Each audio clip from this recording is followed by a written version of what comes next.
After 10 years of marriage to her closest friend, I filed for divorce and fought for custody. Rachel, my 37-year-old wife, and I married 10 years ago after years of dating. I love my wife more than anything else in the world, and our happy 6-year-old daughter enhances an already wonderful marriage. Rachel is a trained cook who operates a small company from her home, baking cupcakes and other baked items. Because I work at a hospital, my calendar is constantly filled. This Christmas season I occasionally have to work, but I appreciate the time I spend with my family, so I devote all of my leisure time to my family. There have been no serious challenges in our marriage, but I feel like the spark has faded over the previous 3 to 4 months. Despite the fact that our sexual lives are abundant, our mental lives are quite barren. When I was at home, Mom gave me time. We'd sit with her and discuss our days and swap gossip. It was enjoyable. She seldom asks about my day or tells me about hers these days. Things between us don't appear to be the same as they once were. When her best friend Riley stepped in, everything started to go wrong. He just returned to the city. He resided in another nation for 15 years. Rachel told me a lot about him, despite the fact that we had only met once during our wedding. They recounted stories about school. That individual now lives on the next block, having relocated to the city. Since then, I've seen him at our place on occasion, but not frequently. Since he arrived, our relationship has absolutely deteriorated. Riley and Rachel spend a lot of time at my place and frequently stay for dinner. That man has grown so obnoxious that Rachel and I aren't spending much quality time together. This trash is enough for me. Given her personality, I believe it will be difficult to communicate with her. However, it was evident that this was the only option available. Last week I had the day off. I got up earlier than she did to assist her bake. She was in a great mood today. It made me feel better to know Riley wouldn't be there that day. That seemed like a good time to tell her how I felt. During lunch I asked if I could speak with her about something that was upsetting me. She instructed you to go forward. After being reluctant to do so at first, I asked her whether everything was well between us. I didn't have to ask because she assured me everything was okay with a nod. She was informed that it wasn't. Because Riley was going to live with us, I had to confront my anxieties that we would not have any privacy. Riley seemed like a lovely person, so I made it apparent that I didn't dislike him. But what I truly meant was that I wanted to spend my spare time alone with my wife and children, such as at dinner and in leisure. She was actually listening to me, but when I phoned, she became angry. Riley is a new person. Her remarks reminded me of Riley. She said she knew him for a long time before I did. She reasoned, Riley lives alone, so what's the big deal if he hangs out and has dinner with us? He seldom eats free meals because he generally grabs food on the way. The talk wasn't going as planned, so I terminated it. She promised not to leave me out of the duo. But I also have to mention that Riley was a good friend of hers who had not spoken in a long time but was now reconnecting. There was no cause to be scared. To be honest, I did not feel really pleased about anything. The conversation was everything from reassuring, and I was furious that she cared about his feelings while ignoring my needs. Riley was going toward my house as I got up to go outdoors and cool down, even if I did not want to see him. I contrived a grin and brought him inside. When she spotted Riley, she was overjoyed and hugged him like it had been years. Even though he hadn't asked for it, she fed him after asking him to calm down. It was strange to watch him like way, and I felt as if I was losing control. He was sitting at the table when I approached him and began conversing. I made fun of him when I told him he needed to learn how to cook now that he lives alone. Rachel gave me a harsh look as he became uncomfortable and talked slowly. Wow, I knew this was going to happen. She said I was wrong to make Riley seem terrible after he departed. She used harsh adjectives to characterize me, such as irresponsible, inconsiderate, and concerned. She instantly informed me that I had accused her of cheating on her. This stunned me.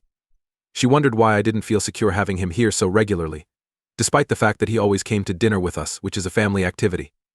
Not even that, I believe she cheated on me. When she ran out of things to say, she stormed out of the conversation and shut herself in the room. I was starting to feel irritated. Rachel didn't mind showing off her toned physique. I was delighted to spend time with my family following a hectic week. We spent the entire day pouting in front of each other. Riley showed up again during supper, which made me angry. Rachel laughed and spoke with him as we ate supper, still as joyful as before. There I was, not present, in front of my family at home. He was also all in. She wants me to praise her and agree with her. I smiled and replied, yes, what else could I have done? She informed him that as she grew older, her attractiveness increased, and she became much more attractive. He was pleased as he described how he fell in love with her in college, despite the fact that he preferred her black straight hair over her blonde hair. He inquired what I thought of her hair. In every sense, I thought she was stunning. It doesn't matter if she leaves it yellow or paints it black. She's always really attractive. I adore her so much that I am kissing her hand. She got up from the table because she felt horrible and said that she needed to go to the kitchen for something. Riley then stopped talking. Rachel gazed at me after he had left. It was difficult for me to grasp. I asked her whether I was finished making fun of her. I had no clue telling my wife I loved her in public and kissing her hand in front of her closest friend would make her uncomfortable. What sort of warped mentality was this? She said that I had done something wrong to her best buddy on purpose. What's happening? How does that make sense? This is ridiculous. She reached out, intending to shatter a plate. However, she did leave the living room after that. She eventually returned to the room to say apologize. But I was done with her for the day by that time.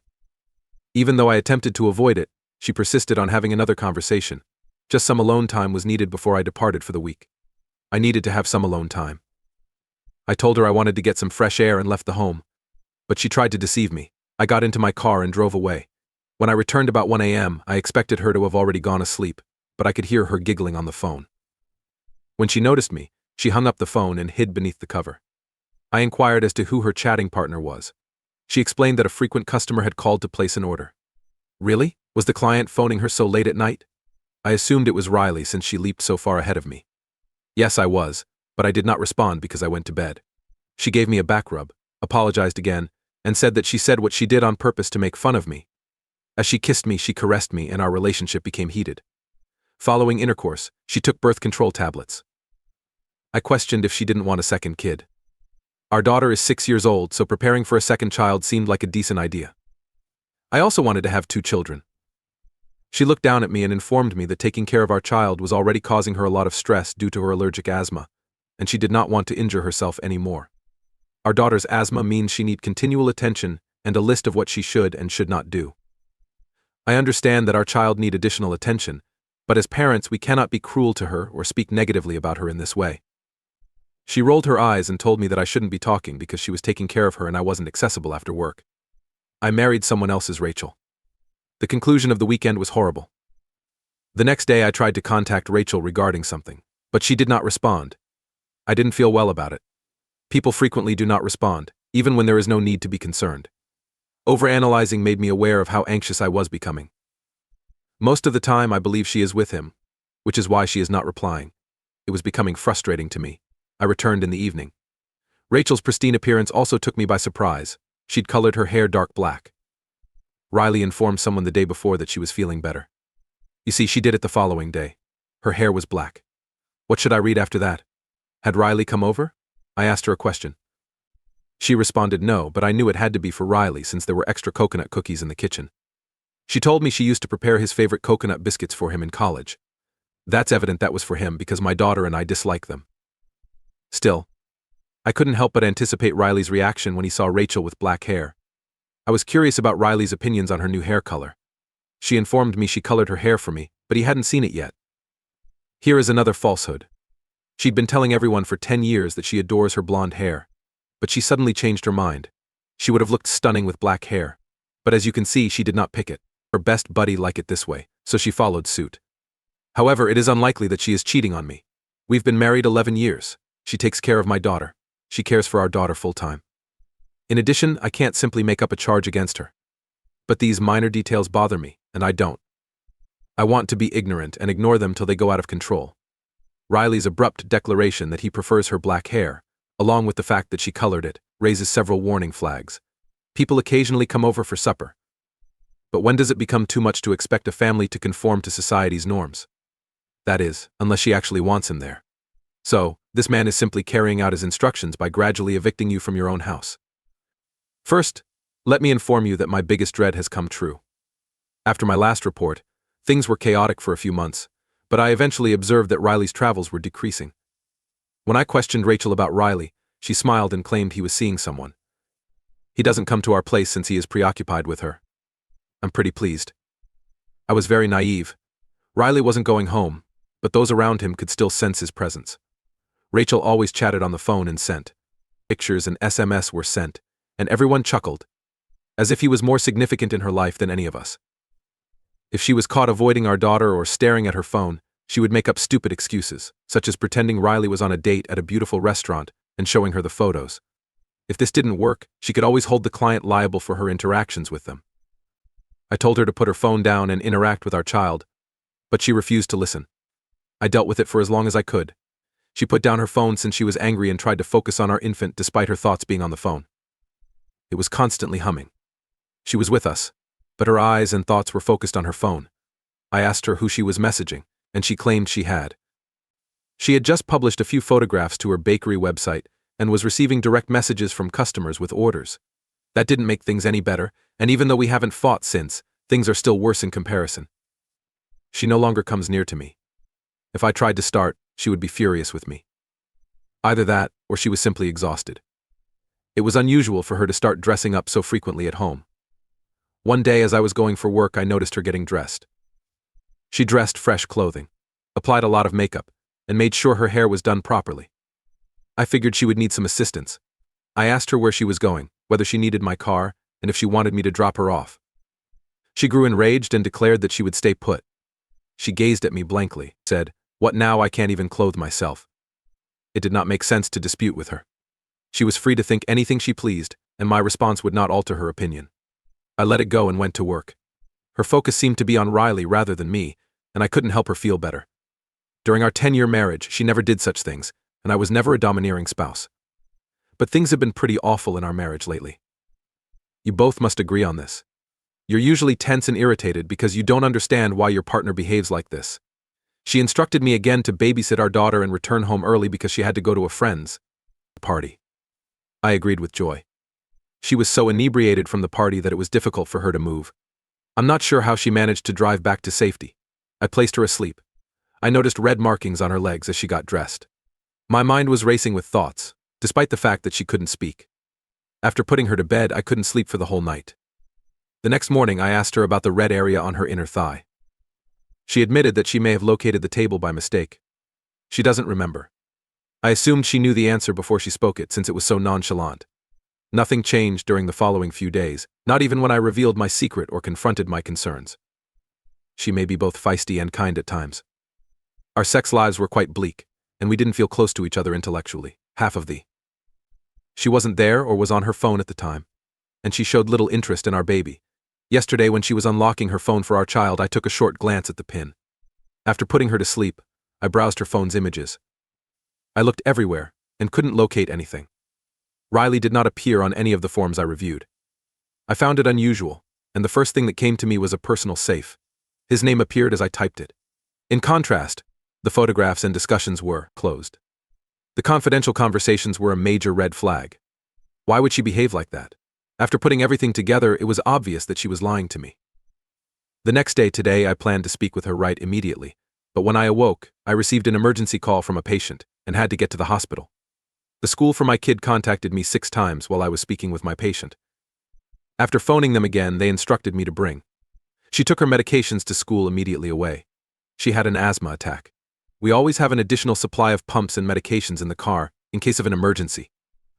Thank God I could refer my patient to a different doctor, give them all the necessary information over the phone, and then drive directly to the school. I arrived precisely on time. My daughter appeared to be really ill. When I wasn't present, I told the cops that they should have phoned Rachel. The officers shouted at me and said I had phoned Rachel at least 100 times, but she never responded. They had to contact me because of something. I arrived just in time since they were waiting for me to respond before calling an ambulance. Despite this, we were referred to as negligent and neglectful parents. I gave my daughter breast milk till she felt better. Before I had to return to the hospital, I tried phoning Rachel to urge her to pick up our child from school, but she did not respond. While our daughter was on vacation, I went to Rachel's house to drop her off since I couldn't wait for Rachel to respond. When I arrived home, Riley's. The automobile was already in the garage. Something was not right, which made me anxious. My youngster remained in the car with me while I walked inside. Rachel was screaming as I stepped in. She came to a halt as she noticed there was someone around. When I threw the bedroom door open, I saw what I had feared for so long. When I left, I said nothing dumb. I didn't know what to do when I saw my child outside in the car, recovering from an asthma attack. My kid slept in my cabin while I transported her to the hospital. When we arrived home, I brought her to live with my parents. I explained. She had to stay with her grandparents till her mother returned from her trip since she was always wanting to see her mother. Rachel texts me frequently to check on our kid and see how happy she is with her grandparents. She presumably informed the school about her breathing attack when she called them back. I've also contacted my lawyer to prepare the divorce paperwork. I do not want to think about it again. I'm done with her disrespectful behavior. When music begins to play, parents' greatest fears are realized. I'm so sorry, Op. I cannot fathom how terrifying that must have been for you and your child. That she would be so irresponsible with your extremely dependent child and then swiftly admit to cheating on your wife. She is a real jerk. We are grateful that you were able to take time off work to care for your daughter. Your wife's weird dream world is completely out of control. She has neglected the most crucial thing, your daughter. Hello everybody and welcome to the second update. I apologize that this material was delivered later than expected. Finally, I got rid of her while I was going through the divorce process. I expected to relax after writing the last piece, but I remained tight and unpleasant. In addition, Rachel's incessant phone calls and messages bothered me. I wanted to blow up because I was so upset. I drove home by myself. While weeping, she was telling a lot of falsehoods. I urged her to stop talking and informed her that she would be receiving divorce papers in less than a week and would never see our child again. She implored me to think about our child and avoid doing anything crazy. I told her, loud and clear, to quit acting terrified. When our kid experienced an allergic reaction, she should not have been concerned about my daughter because she was having fun with her best friend. If that's what she claimed, how did she miss the calls? Because she was having a good time while effing her best buddy. I'd been. I had my reservations about their strange connection for a long time, and her real example proved them. She continued to act wildly, screaming and asking for one final opportunity. While we were arguing the other day, I inquired about the pimples on her legs. She was filled with pride and called me insane. When she was apprehended, she was playing. Aside from that, I told her she could FEK Riley as much as she liked. When I uttered such words, she appeared to be really upset. They stated that they will launch a case to obtain full custody of our daughter. I suggested her try it. A few days later, I returned home to get some items. She attempted to make me like her. After putting up a struggle, I caved in. I felt insane, even though I knew people would think I was foolish. I wanted to harm her with all of my anguish. I was rather nasty to her. Even though she was surprised to find me in that state, she did not stop me. Now that we were finished, she inquired if I intended to halt the divorce proceedings. I told her no. She told me I used her and gave me a sorrowful expression.